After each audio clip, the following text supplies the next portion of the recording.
அப்புறம் இன்னொரு கேரக்டர் மம்முட்டி கேரக்டர். அதுக்கு முதல்ல அவர் போய் கதை சொன்னது வந்து யாருன்னு பார்த்தீங்கன்னா பார்த்திபன்ட்ட சொல்றாரு. அவருக்கும் தானுக்கும் சில கமிட்மெண்ட், அந்த இது செட் ஆகல. அப்புறம் அர்ஜுன்கிட்ட சொல்றாரு, அதுவும் செட் ஆகல. அப்புறம் தான் மம்முட்டிட்டு வந்து சொல்றாரு, மம்முட்டி ஓகே பண்றாரு. அப்புறம் தபுவை ஃபிக்ஸ் பண்ணிட்டாங்க. ஐஸ்வர்யா ரோலுக்கு வந்து முதல்ல போய் அவர் அப்ரோச் பண்ணது மீனா. ஸோ மீனா பிஸியாக இருக்காங்க, அதனால் அவங்க கால் ஷீட் கிடைக்கல. ஸோ மீனா பிஸியாக இருக்காங்க அப்படின்னு சொல்லிட்டு அதுக்கப்புறம் போய் சௌந்தர்யாவை அப்ரோச் பண்ணுறாங்க.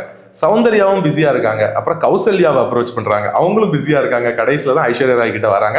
ஐஸ்வர்யா ராய் தமிழில் இருவர் படத்தில் அறிமுகமானாங்க. அதுக்கப்புறமா வந்து ஜீன்ஸில் நடித்தாங்க. ரெண்டுமே அவங்களுக்கு மெகா ஹிட். மூணாவதாக இந்த படத்துக்கு வராங்க. ஹிந்தி படத்தில் இப்போ பிஸி ஆகிட்டாங்க அவங்க. இருந்தாலும் ராஜீவனுக்காக கால் ஷீட் ஒதுக்கி இந்த பாட்டுக்கு வராங்க.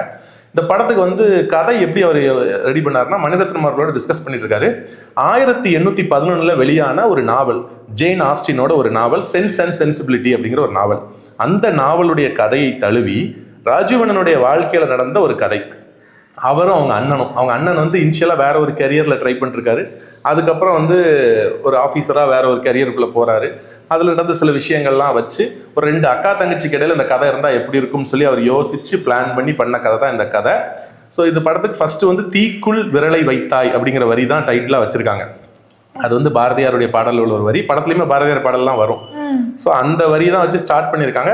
அதுக்கப்புறமா வந்து கம்பராமாயணத்தில் கம்பர் ஒரு விஷயத்தை எழுதியிருப்பார். அதாவது அனுமார் வந்து போய் போராட்டம்லாம் பண்ணி இலங்கையில் வந்து சீதையை பார்த்துட்டு வந்துடுவார். அங்கேருந்து பரபரப்பு நாட்டில் வருவார். இங்கே ராமர் லக்ஷ்மணர் காத்துக்கிட்டு இருப்பாங்க, வந்து நிறைய பேசணும். ஆனால் ராமர் எதிர்பார்க்குற பதில் ஒரு பதில் தான். இப்போ அனுமார் வந்தோடனே ஒரே ஒரு வார்த்தை தான் சொல்லுவார், கண்டேன் சீதையை. அந்த ஒரே வார்த்தையில் சீதை நல்லா இருக்காங்க, சூப்பர், சீதை ஃபைன், அந்த மாதிரி சொல்கிற மாதிரி ஒரு விஷயத்த ஒரு வார்த்தை. ஸோ அதில் கண்டேன் சீதையைங்கிற மாதிரி வரும். ஸோ அந்த இதை இன்ஸ்பயர் பண்ணி எடுத்து கண்டுகொண்டேன்னு வச்சுருக்காங்க.